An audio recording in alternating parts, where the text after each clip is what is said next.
یہ بشیر بدر کی غزل لے کر حاضر ہوا ہوں کہ نظر سے گفتگو خاموش لب تمہاری طرح، نظر سے گفتگو خاموش لب تمہاری طرح، غزل نے سیکھے ہیں انداز سب تمہاری طرح، جو پیاس تیز ہو تو ریت بھی ہے چادر آب، دکھائی دور سے دیتے ہیں سب تمہاری طرح، بلا رہا ہے زمانہ مگر ترستا ہوں، کوئی پکارے مجھے بے سبب تمہاری طرح، ہوا کی طرح میں بےتاب ہوں کہ شاخ گلاب، لہکتی ہے میری آہٹ پہ اب تمہاری طرح، مثال وقت میں تصویر صبح و شام ہوں میں، میرے وجود پہ چھائی ہے شب تمہاری طرح، سناتے ہیں مجھے خوابوں کی داستاں اکثر، کہانیوں کے پراسرار لب تمہاری طرح۔ نظر سے گفتگو، تم سے بات کرنے کے لیے تو زبان کی ضرورت ہی نہیں ہے نا،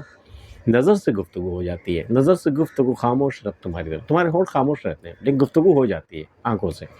نظر سے گفتگو خاموش لب تمہاری طرح، غزل نے سیکھے ہیں انداز سب تمہاری طرح۔ یہ غزل میں جو ادا ہے، جو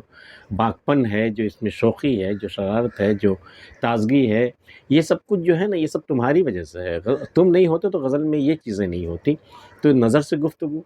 غزل میں بھی وہی ہے کہ بھئی ہونٹ خاموش رہتے ہیں، باتیں ہو جاتی ہیں، نظر سے گفتگو خاموش لب تمہاری طرح، غزل نے سیکھے ہیں انداز سب تمہاری طرح، جو پیاس تیز ہو تو ریت بھی ہے چادر آب۔ سراب کا عالم آپ نے دیکھا ہے؟ کبھی آپ ریگستان سے گزرے،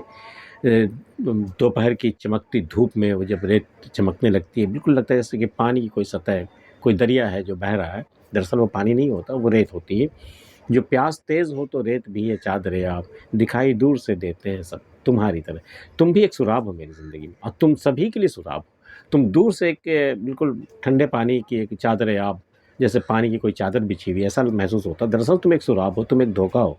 تم کسی کی پیاس نہیں بجھا سکتے، تم تپتی ریت ہو،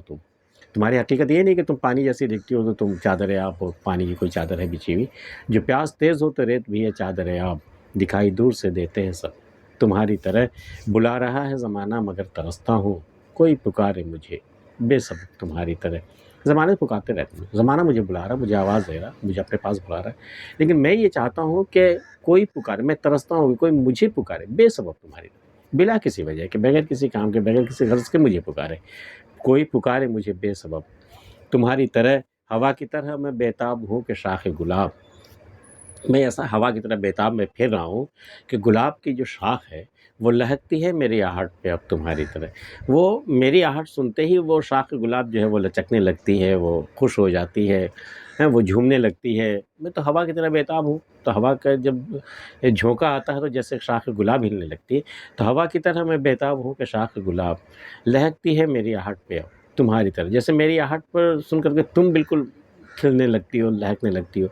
اور لچکنے لگتی ہو، اسی طرح اب شاخ گلاب بھی میری بےتابی دیکھ کر کے وہ بھی اب بےتاب ہو جاتی ہے، ہوا کی طرح میں بےتاب ہوں کہ شاخ گلاب، لہکتی ہے میری آہٹ پہ اب تمہاری طرح، مثال وقت میں تصویر صبح و شام ہوں اب، مان لو وقت کے فریم میں میں صبح و شام کی طرح ہوں، مثال وقت میں تصویر صبح و شام ہوں اب، میرے وجود پہ چھائی ہے شب تمہاری طرح، لیکن میرے وجود پر جو ایک مایوسی سی، ایک اندھیرا، ایک بالکل تاریکی جو چھائی ہے نا، بالکل تمہاری طرح ہے وہ، کہ وہ ملنے سے تو رہے، مثال وقت میں تصویر صبح و شام ہوں میں، میرے وجود پہ چھائی ہے شب، تم رات کا اندھیرا میرے وجود پر تمہاری طرح میرے اوپر چھایا ہوا ہے، میرے وجود پہ چھائی ہے شب تمہاری طرح، سناتے ہیں مجھے خوابوں کی داستاں اکثر، کہانیوں کے پراسرار لب تمہاری طرح۔ بشیر بدر کی غزل آپ کو کیسی لگی ہمیں بتا سکتے ہیں۔ آج کی ویڈیو میں اتنا ہی، ملتے ہیں پھر کسی اگلی ویڈیو میں، تب تک کے لیے اللہ حافظ۔